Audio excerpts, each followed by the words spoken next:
Good morning. I'm 14 First Alert meteorologist Arden Gregory, and we are looking just like directly into the sun in this view from our 14 News Studio tower camera. We had this facing east, watching the sunrise this morning, and as you can tell, there is bright sunshine across the tri-state now, warming us up very quickly. It's going to be sunny and almost summer-like out there the next couple of days. Some of us may even hit 90, which is hard to believe since we've only got a couple days left of September and October is just around the corner. Now we will see a few clouds through the middle of the week, but still plenty of sunshine in the mix, not expecting any rain, and it stays warm all the way through this weekend and maybe even into Fall Festival next week.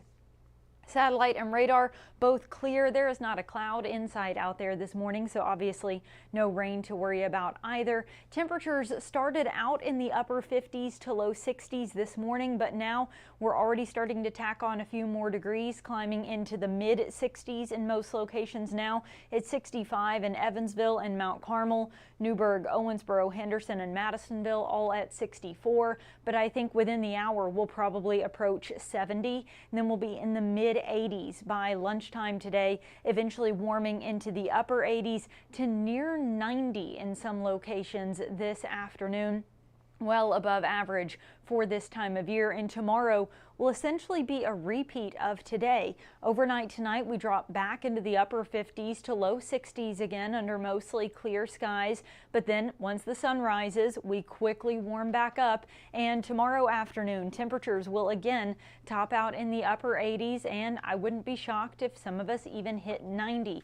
Keep in mind, this late into September, our normal highs would be in the mid to upper 70s. So we should have a much more fall-like feel out there by now, but summer is hanging on in the tri-state.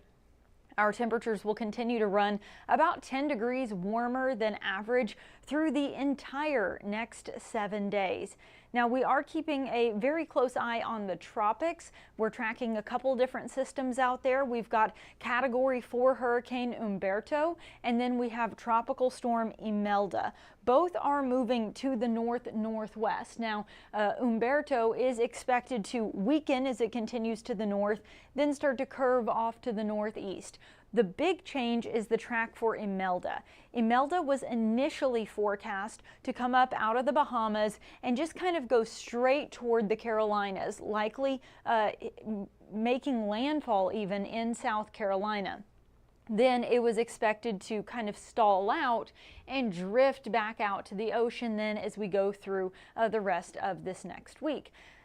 One big change here. You'll notice Imelda not expected to make it to the Carolinas, instead barely making it out of the Bahamas before making that hard right turn and heading back out to sea. So while Imelda is still expected to strengthen to a Category 1 hurricane, that change in the path really changes the impact for the U.S. Both these storms will then weaken as they push off to the northeast and may actually cross paths. Umberto will have already moved on by then, but Imelda basically crossing back over that same area, and Imelda may directly hit parts of Bermuda there as a Category 1 hurricane. So when you look at where the tropical storm force winds are going to be, obviously with hurricanes and tropical storms, there's this bright purple area where with both of these storms, these areas are likely going to get tropical storm or even hurricane force winds. But you'll notice that quickly falls off as you get out of that path. There is just a 5% chance we could maybe see some tropical storm force winds on the far east coast of Florida there. But the tropical storm winds not expected to reach the rest of the U.S., and even in Florida, it's a slim chance. Similarly, with the rainfall, rain totals have really backed off. There was initially the concern that they could see very heavy rain and flooding across North and South Carolina, and it's especially, concerning right now as we just came up on the 1-year anniversary of Helene, whose flooding caused so much devastation in North Carolina. So obviously things like that very top of mind right now. But instead, now with that change in the track, it seems like the heavy rain from Imelda is mainly going to fall out in the ocean.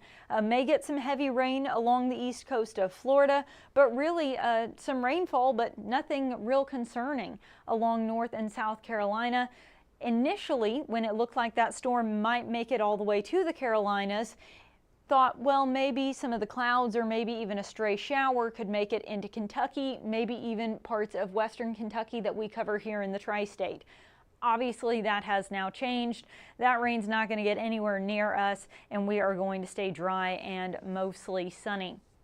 Like I said, we may get a few passing clouds mainly on Thursday, but still quite a bit of sunshine in the forecast. No rain to speak of. Temperatures topping out in the mid to upper 80s through the next 7 days and maybe even beyond. This is the extended outlook for Fall Festival Week. Notice it still shows above average temperatures. Now it does trend toward average precipitation. It's possible we could get a little bit of rain next week during Fall Festival Week, but it doesn't seem like it would be much. But obviously, we're, a week and a half out from any of that. So a lot could still change. We'll keep an eye on it through this entire week at least. It's still going to feel more like summer than it will October, with lots of sunshine and highs in those mid to upper 80s. All right, I'm going to wrap up your forecast, but don't go anywhere. Mitch Carter will be right back with your latest news headlines. Stay informed on your local news and weather throughout the day by watching the 14 First Alert streaming shows. At 8:30 a.m., get your First Alert forecast to plan the day ahead and catch up on the news that happened overnight with the 14 News Sunrise team. In the afternoon, get the latest headlines, forecasts, and a preview of the stories we're working on with the 14 First Alert streaming show at 2:30. And get an in-depth look at the 14 First Alert forecast so you're ready for the next big thing with the 14 First Alert weather show at 9 p.m. Watch the 14 First Alert streaming show that fits your schedule and works best for you. Streaming on your phone by downloading the 14 News app and the 14 First Alert weather app. On your smart TV by using the 14 News streaming app. And stream anytime on Facebook, YouTube, or on 14news.com. Stay connected and stay informed by watching the 14 First Alert streaming shows on your favorite streaming devices.